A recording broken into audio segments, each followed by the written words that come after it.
Anxiety is a worry, a story that you make up. A state of being. I don't know. I'm just anxious. Rehearsing something in your head over and over and over. It says that I'm a worrywart. I can't make a simple decision. When I have a very big decision to make, It's difficult to move past that when you are anxious. I think that stems from fear. And if you're going to make up a story, make it positive.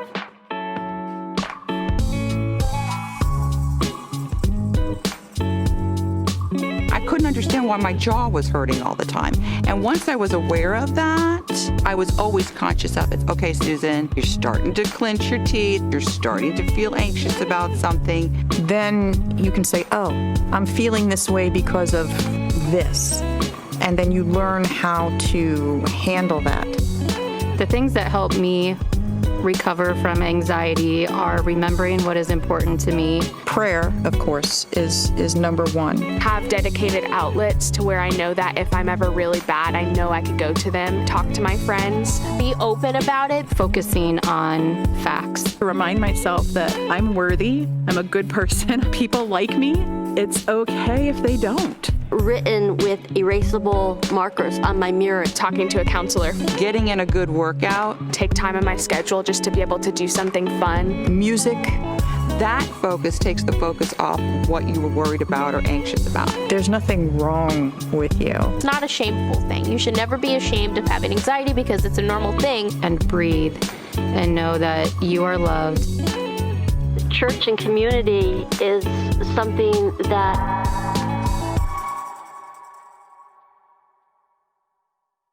Good morning, church. It is an honor and a privilege to be here with you this morning in worship as we're continuing our series on anxiety. And I want to take just a moment at the beginning here to say thank you to those men and women who participated in the video clip you saw just prior to the start of the sermon there, as they shared their own times of anxiety and how they handled those moments.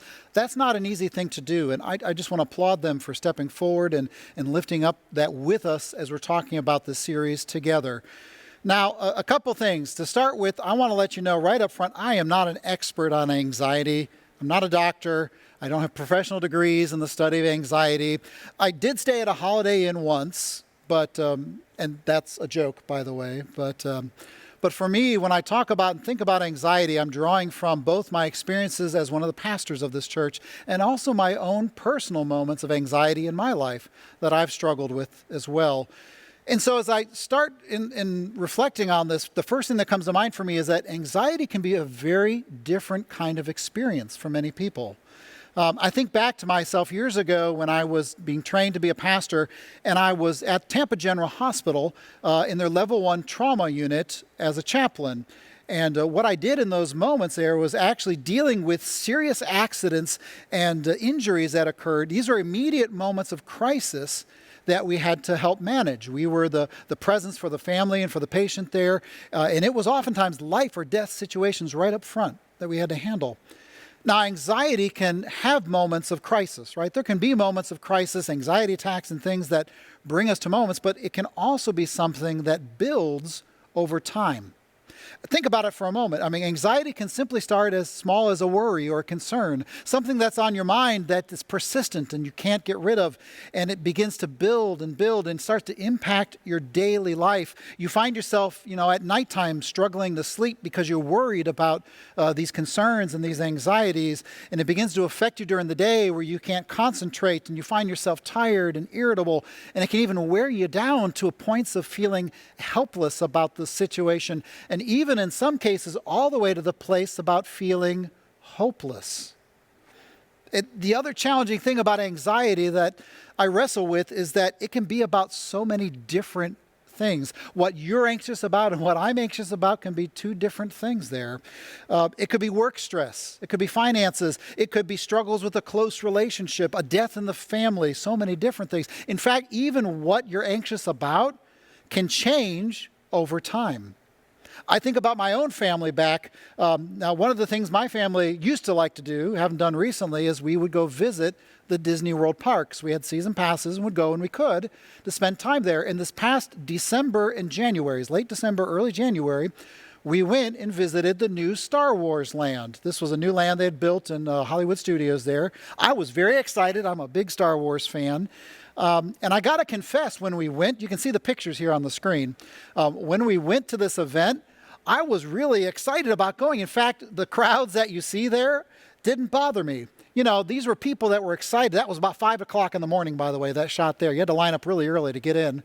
But they were excited to be there. They were ready to ride the rides and meet the characters, and there was enthusiasm and there was energy. Look at the next shot here. This is literally the crowd going into the park there. It was a sea of people that you couldn't swim in any other directions for. And while it was interesting at the time, when I look at those pictures now, I'm anxious. I struggle with it now that we've been dealing with this pandemic, and I look at these pictures, there's no masks in those pictures at all, and there's no social distancing going on, and I'm convinced that there's got to be some sort of infection being passed when we look at that. And so even what we're anxious about can change over time. And as I reflect on the past 6 months, we have had so many things to be anxious about. In our country, in our world, in our own personal lives there's been a lot. Think back to early March. That's 6 months ago was early March. For our family, it was right around spring break. Now, the kids were getting ready to take a week off school. That was when we were starting to deal with some of the real seriousness of the pandemic, and we had that first official lockdown. And for us, our family, we thought, well, it'll be a week, while they're on spring break, and that 1 week turned into 2 weeks.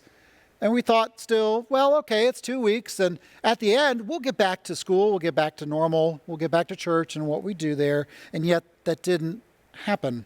The virus continued to spread and affect the lives of other people day after day, week after week, and that built over time to the point that literally, even in May, a new crisis emerged from our country here, the deaths of George Floyd and Breonna Taylor, and there's this new level of anxiousness in our world and in our society, and we struggled once again with the issues of systematic racism and what that meant for us as a country there, and just the anxiety that came from those moments. And then we add on top of that an active hurricane season. And we're looking over our shoulders constantly at the weather reports saying, when's that next big storm going to hit us here in Florida? And now we're facing the start of the school year. We've got anxious children and parents and teachers and educators trying to figure out, what does the start of school look like? Are we in person? Are we online? Do we try both? Can we do both? What's safe? How can we make this work? And the anxiety piles on time after time and event after event, and can wear us down to feeling helpless about everything, to even a point sometimes of feeling hopeless. I think about my own experience with anxiety recently. Getting to literally a moment of hopelessness in my life was back in late February. Now, back in late February, the pandemic was not something as well known. It was fairly isolated to overseas and to some breakouts up, I think, in Washington State. But in late February, I developed a sinus infection. And for me, that's kind of a normal thing. I get several a season, and I have a touch of asthma. But this was different for me. As the sinus infection began to grow and affect my health, it very quickly went into my lungs and became issues with me actually just in breathing. And I struggled with breath, and I found a period of about 2 weeks in late February and early March that I was in numerous doctor's visits. I was in the emergency room on 2 different occasions and even hospitalized for a period of time. And the story after story I heard from every doctor whom I met in that journey kept saying the same thing. We don't know what's wrong with you. We're not sure. Try this. Try this. And in the midst of all that, the frustration and anxiety that built and grew on me to the point where I felt helpless about even doing anything about it. And I remember near the end, just before I was hospitalized, literally laying on my couch at home, struggling to breathe, thinking that 2 weeks before then, I was in the gym every morning on a treadmill, running a mile, thinking nothing of it before breakfast. And here I was laying on my couch, and I literally couldn't walk across my living room without being short of breath. How about you? How about you? Have you experienced a time of anxiety in your life? Are you in a moment of anxiety now that's surrounding you and impacting your daily life, that's wearing you down to the feeling of helplessness, or maybe even to that place of feeling hopeless? Well, as we go to the scriptures this morning, there's two different anxious situations in scripture that both got to that place of seemingly hopelessness, and how the people handle them are so important for us to learn this morning. And I want to share them for you. Now, I'm not going to read the entire passage. The whole passage comes from Luke chapter 8, verses 40 to 56, and you can read that on your own time. What I want to do is just kind of set the stage for this story. Now, there were three different individuals in this moment there. There was Jesus, there was a man named Jairus, and an unnamed woman. Now, I want to start with Jairus. Jairus was a synagogue leader. He was well known in his community, and he was literally in these opening verses here pleading with Jesus to come and save the life of his only daughter, who was 12 years old. She was dying. And as he was pleading with her in those moments, someone from Jairus' house approaches him and says, "Look, Jairus, your daughter has already died. Please don't bother this teacher anymore." And the other story that happened during that time was a woman. We don't even know this woman's name, but we do know that she had been sick for 12 years and suffered from bleeding and had spent everything she had to find a cure, and no one could help her.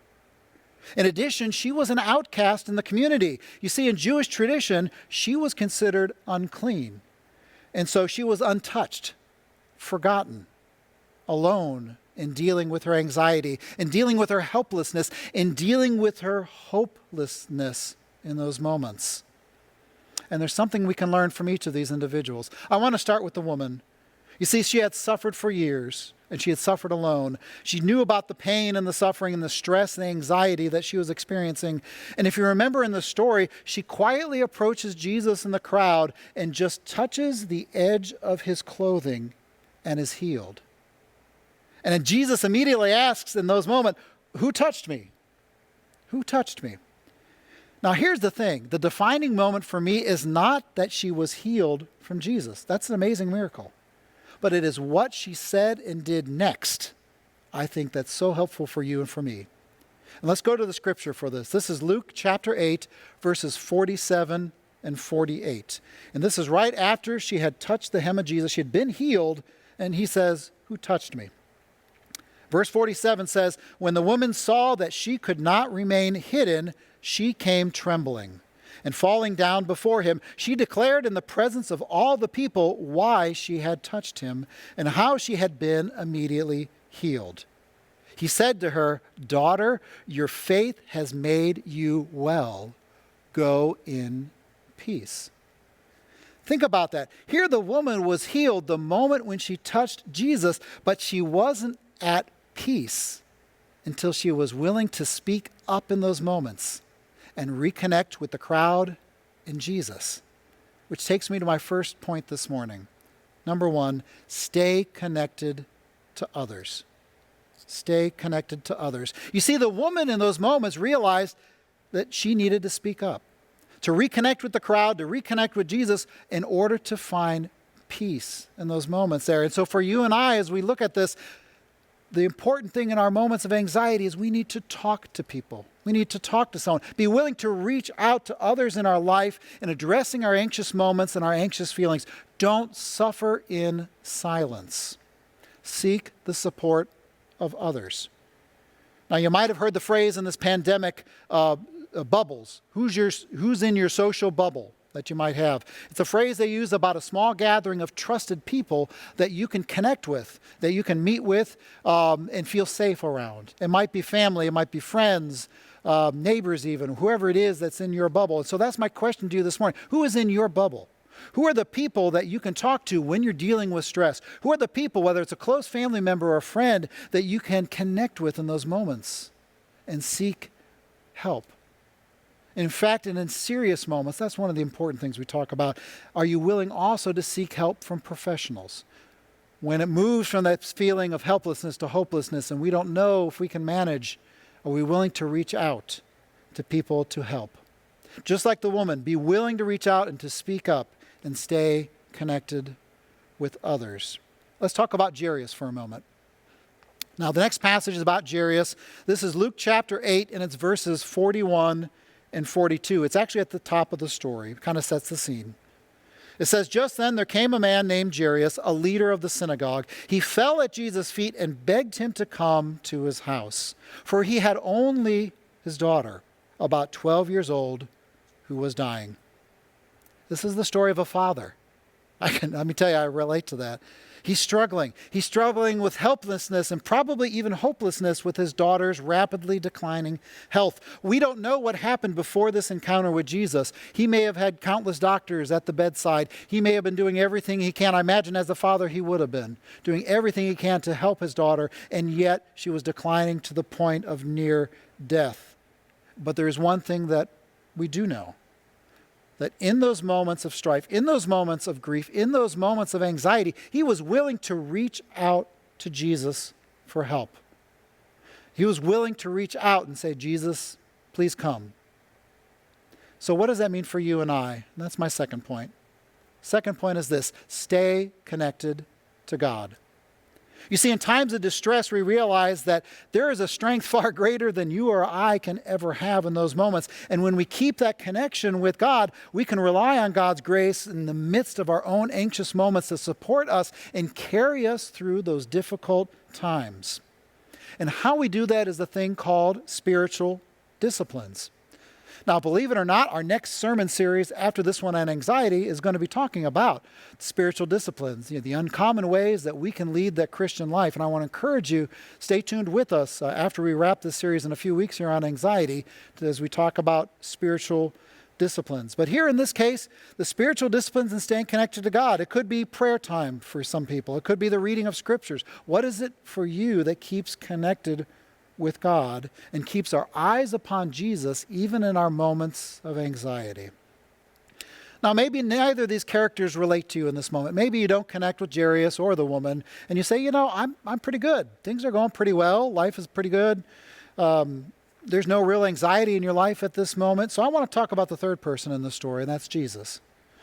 Now, when we look at the story, we oftentimes are really focused and fascinated with the miracles, right? And believe it or not, they're miracles. They're interesting and fascinating things. He saves the life of a child, bringing her back to life. He heals this woman who no one could heal for 12 years. But I want to step back from the miracles for a moment and look at something a little simpler with Jesus. You see, in the moments of the story, Jesus was on his way to another place. This wasn't a scheduled meeting with Jairus, with this woman. He wasn't their primary physician coming to an appointment there. He was on his way somewhere else. It was not planned. And yet, even in these moments, Jesus stops. He notices the people around him who are suffering, and he helps. You see, when he saw that people were hurting, he made it his number one priority to help them in their moments of distress. So what can we learn for you and I in that? Can we also stop and notice those people around us who are hurting? And that can be difficult to do. First of all, in the isolation. We're not always gathering physically, and so we're isolated, and there's only so much you can do online and Zooming with this. And the other issue is that we're oftentimes very busy. We've got so many things that we're dealing with in our life. It can be difficult to stop and notice a tear in the eyes of a friend who's going through a crisis. It can be difficult to stop and notice a hesitation in someone, and when you ask them the question, "How are you doing?" and they hesitate to respond. It can be difficult to notice that look of sadness or fear in someone's eyes, that we might pass us by very quickly if we're not paying attention. But you see, when we make it our number one priority to help those who are suffering, you and I become the hands and feet of Christ in the world today, making a difference in people's lives, just as Jesus did in this story.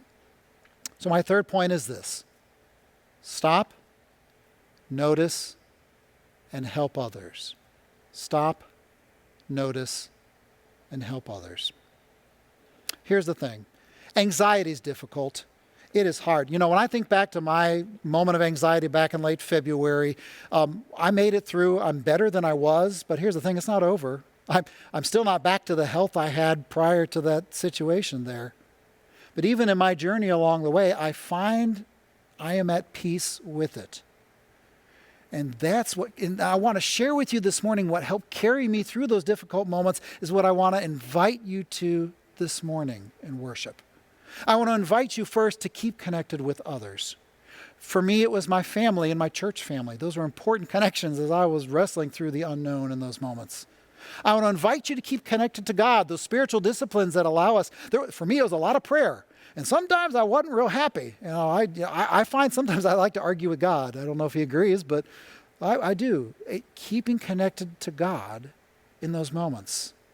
You see, even in those moments of helplessness or even at a point of hopelessness, you and I can still reach out and touch the hem of Christ's robe.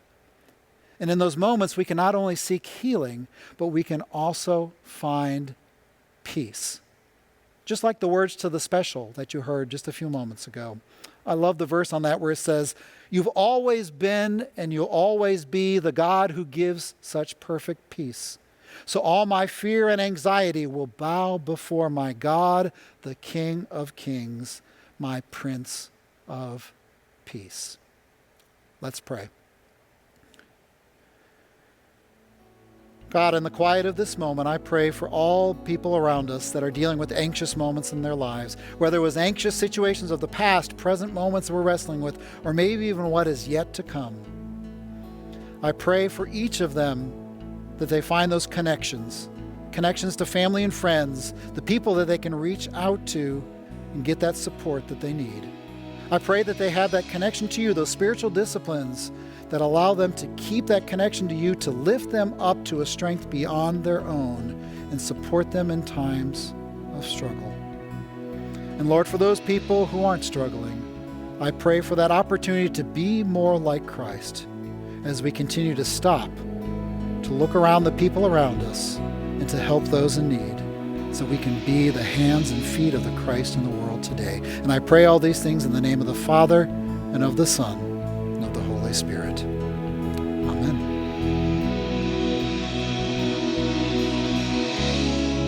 You've always been, and you'll always be, the God who gives such perfect peace.